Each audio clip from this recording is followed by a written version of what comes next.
c'est historique. Bonjour Fabrice Dalméda. Bonjour à tous. C'est une idée de la France Insoumise, faire ses propres sondages, car ce parti conteste les résultats des grands instituts d'opinion le concernant.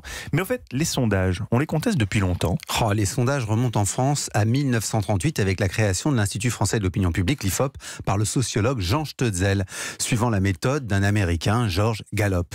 Comme ces sondeurs obtiennent des prévisions justes lors des élections présidentielles de 1965 et 1969, eh bien les critiques commencent. Les communistes protestent et le monde savant se réveille.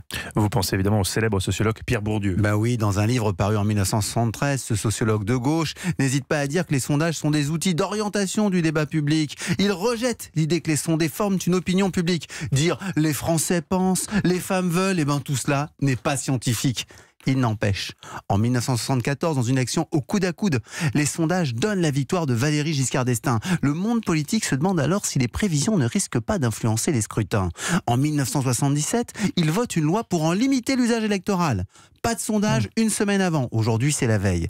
Et il crée la commission des sondages pour vérifier le sérieux de la méthode. Et depuis, les sondages sont-ils moins contestés? Pas du tout. À chaque scrutin, il se trouve une force politique pour en contester la valeur. Rappelez-vous, Jacques Chirac en 1995, François Bayrou en 2009, Nicolas Dupont-Aignan en 2016 et Mélenchon déjà en 2005. Tous ont dit ne pas leur faire confiance. Ce qui est nouveau avec la France Insoumise, c'est de créer leur propre groupe d'études. Ce n'est pas le sondage, mais les sondeurs qu'ils dénoncent.